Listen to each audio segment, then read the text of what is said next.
Russia Ukraine যুদ্ধ শুরুর পর থেকে ইউক্রেনকে নিরবচ্ছিন্ন সামরিক সহযোগিতা দিয়ে আসছে মার্কিন যুক্তরাষ্ট্র।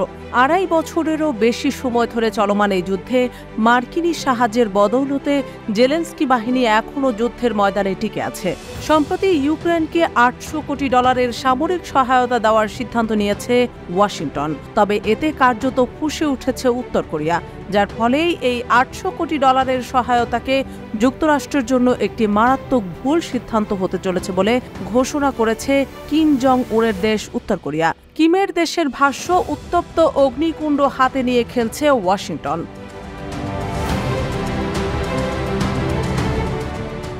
ব্রিটিশ বার্তা সংস্থা রয়টার্সের প্রতিবেদনের বরাতে জানা যায়, উত্তর কোরিয়ার নেতা কিম জং উনের বোন কিম ইয়ো জং বলেছেন, ইউক্রেন সংকটকে ক্রমেই উস্কে দিচ্ছে যুক্তরাষ্ট্র। হোয়াইট হাউসের সিদ্ধান্তের কারণে পুরো ইউরোপ পারমাণবিক যুদ্ধের সন্নিকটে পৌঁছে যাচ্ছে। ইউক্রেনের প্রেসিডেন্ট ভলোদিমির জেলেনস্কির ওয়াশিংটন সফরে নতুন সহায়তার ঘোষণা দেন মার্কিন প্রেসিডেন্ট জো বাইডেন। রাষ্ট্রীয় সংবাদ সংস্থা KCNA-তে প্রকাশিত এক বিবৃতিতে কিম ইয়ো জং বলেছেন, রাশিয়ার হুঁশিয়ারিকে উপেক্ষা বা অবহেলা করা যুক্তরাষ্ট্র ও পশ্চিমা বিশ্বের জন্য ভুল সিদ্ধান্ত হবে। তিনি আরও বলেছেন, পারমাণবিক পরাশক্তি রাশিয়ার সঙ্গে বেপরোয়াভাবে সংঘাতে জড়ানো আগুন নিয়ে খেলার শামিল। আমেরিকা ও পশ্চিমারা কি এর পরিণতি সামলাতে পারবে বলে বিশ্বাস করে?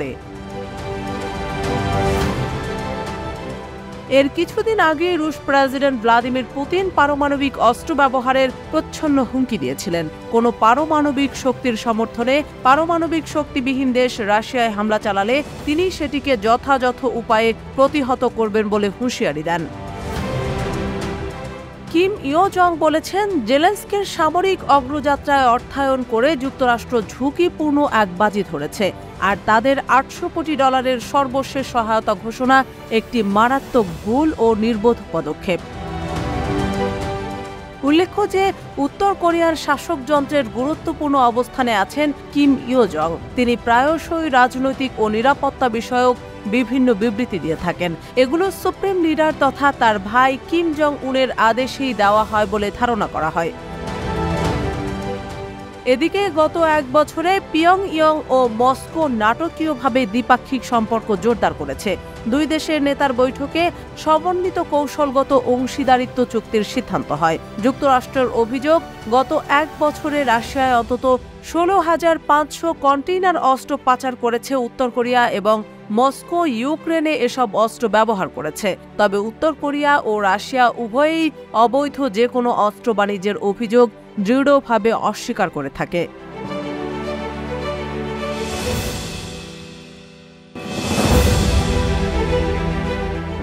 বিশ্বের অন্যতম ক্ষমতাধর দেশ রাশিয়া। রাশিয়ার ভয়ে তটস্থ থাকে মার্কিন যুক্তরাষ্ট্রের মতো পরাশক্তিগুলো। এর মধ্যে রাশিয়ার মতো একটি পারমাণবিক শক্তিধর দেশের বিরুদ্ধে লড়াই করে জেতার চেষ্টার বিষয়ে হুঁশিয়ারি দিয়েছেন দেশটির পররাষ্ট্রমন্ত্রী সের্গেই লাভরভ। শোরগোল উঠেছে যে, ইউক্রেনের প্রতি যুক্তরাষ্ট্র ও ইউরোপীয় দেশগুলোর অব্যাহত সামরিক সহায়তার বিরুদ্ধেই মূলত সতর্কতা উচ্চারণ করেছেন তিনি। গত শনিবার নিউ ইয়র্কে জাতিসংঘের সাধারণ পরিষদের ৭৯তম অধিবেশনে দেওয়া বক্তৃতায় তিনি এই হুঁশিয়ারি দেন।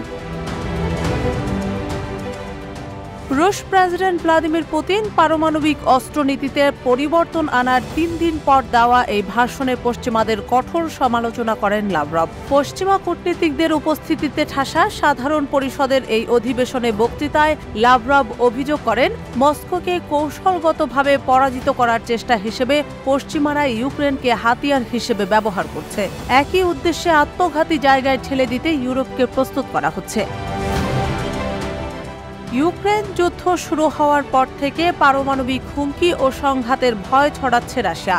ইউক্রেনে হামলা শুরু হওয়ার অল্প সময় আগে বিশ্বকে স্মরণ করিয়ে দিয়ে পুতিন বলেছিলেন, তার দেশ বিশ্বের সবচেয়ে শক্তিশালী পারমাণবিক অস্ত্রধারী দেশগুলোর একটি।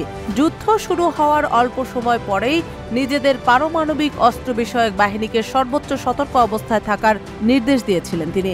এরপর থেকে নিজেদের পারমাণবিক অস্ত্রের ব্যবহার নিয়ে তার বক্তৃতা কখনো কঠোর হয়েছে, কখনো নরম হয়েছে। এই পরিস্থিতিতে গত বুধবার নিজেদের পারমাণবিক অস্ত্রনীতিতে পরিবর্তন আনার ঘোষণা দেন পুতিন। এদিন তিনি বলেন, রাশিয়ায় যদি এমন কোনো দেশ হামলা চালায় যাদের পারমাণবিক শক্তিধর কোনো দেশের সহায়তা রয়েছে, মস্কো সেটাকে যৌথ হামলা বলে ধরে নেবে।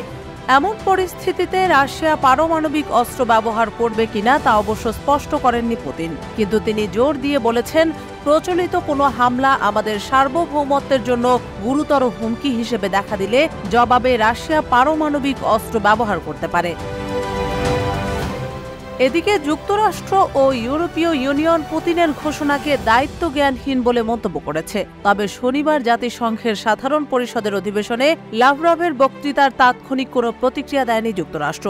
তার বক্তৃতার সময় সেখানে যুক্তরাষ্ট্রের এক জুনিয়র কূটনীতিক উপস্থিত ছিলেন।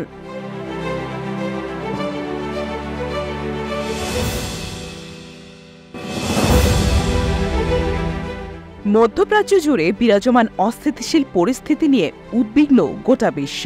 চিন্তার ভাঁজ পড়েছে আরব বিশ্বের কপালেও। ফ্রন্টলাইনে এসে অনেক মুসলিম দেশের রাষ্ট্রপ্রধানদের ইসরায়েলের উপর ক্ষোভ ছাড়তেও দেখা গেছে ইতোমধ্যে। কিন্তু ইসরায়েলি সামরিক বাহিনীর বিমান হামলায় সম্প্রতি হিজবুল্লাহ প্রধান হাসান নাসরুল্লাহর নিহতের পর চুপ থেকেছে অনেক সুন্নি নেতৃত্বাধীন দেশ।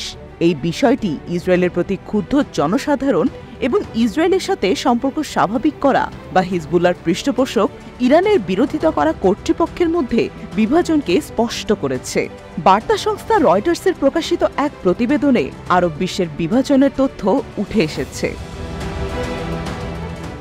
৩২ বছর ধরে শক্তিশালী শিয়া সশস্ত্র গোষ্ঠী হিজবুল্লাহর নেতৃত্ব দিয়েছেন নাসরুল্লাহ। ২০১৬ সালে হিজবুল্লাহকে সন্ত্রাসী সংগঠন হিসেবে চিহ্নিত করেছিল উপসাগরীয় দেশগুলো এবং বৃহত্তর আরব লীগ। তবে চলতি বছরের শুরুর দিকে তা প্রত্যাহার করে নেয় আরব লীগ। সুন্নি শাসিত সৌদি আরব রবিবার রাতে এক বিবৃতিতে বলেছে, তারা গুরুতর উদ্বেগ নিয়ে লেবাননের পরিস্থিতি পর্যবেক্ষণ করছে। বিবৃতিতে লেবাননের সার্বভৌমত্ব এবং আঞ্চলিক নিরাপত্তা রক্ষার আহ্বান জানানো হলেও এতে নাসরুল্লাহর উল্লেখ ছিল না কোথাও। সুন্নি শাসিত দেশ কাতার, সংযুক্ত আরব আমিরাত এবং বাহরাইন নাসরুল্লাহর হত্যাকাণ্ড নিয়ে পুরোপুরি নীরব ভূমিকা পালন করেছে। ২০২০ সালে সংযুক্ত আরব আমিরাত ও বাহরাইন ইসরায়েলের সাথে সম্পর্ক স্বাভাবিক করেছে। ২০১১ সালে বাহরাইন সিয়া সম্প্রদায়ের গণতন্ত্রপন্থী বিদ্রোহকে দমন করেছে। তবে ইরানপন্থী বাহরাইনি লুয়ালুয়া টিভি নাসরুল্লাহর জন্য শোক পালন করা কিছু ছোট ছোট মিছিলের ভিডিও সম্প্রচার করেছে। চ্যানেলটি বলেছে, বাহরাইনি সরকার বিক্ষোভকারীদের উপর হামলা করেছে এবং কয়েকজনকে আটক করেছে। বাহরাইনি বিরোধী ওয়েবসাইট বাহরাইন মিরর জানিয়েছে, নাসরুল্লাহর প্রতি শোক প্রকাশের জন্য এক সিয়া আলেমকে আটক করা হয়েছে। তবে বাহরাইনি মিডিয়া রিপোর্টগুলো যাচাই করতে পারেনি রয়টার্স। মিশরের পক্ষ থেকে এক বিবৃতিতে বলা হয়েছে, president Abdel Fattah al CC লেবাননের প্রধানমন্ত্রী নাজিব মিকাতির সাথে টেলিফোনে কথা বলেছেন। লেবাননের সার্বভৌমত্বের যে কোনো লঙ্ঘনকে প্রত্যাখ্যান করেছে মিশর। তবে বিবৃতিতে নাসরুল্লাহর উল্লেখ ছিল না। মিশর অতীতে ইরান এবং তার মিত্রদের সমালোচনা করেছে। অবশ্য ইরানের সাথে অনানুষ্ঠানিক যোগাযোগ বজায় রেখেছে মিশর। তবে গত বছর ইরানি কর্মকর্তাদের সঙ্গে আনুষ্ঠানিক বৈঠক করেছেন মিশরের পররাষ্ট্রমন্ত্রী। রবিবার নাসরুল্লাহ হত্যার পর প্রথম টেলিভিশনে সিসি বলেন, এই অঞ্চলটি কঠিন পরিস্থিতির মধ্য দিয়ে যাচ্ছে। তবে মিশর এমন কোনো বিষয়ে জড়িয়ে পড়বে না যা এই অঞ্চলের স্থিতিশীলতা ও নিরাপত্তাকে প্রভাবিত করতে পারে। তবে ভাষণে তিনি নাসরুল্লাহর উল্লেখ করেননি। তবে এটা ঠিক যে নাসরুল্লাহর হত্যার পর সিরিয়া ও ইরাকের মতো দেশগুলো ৩ দিনের শোক ঘোষণা করেছে।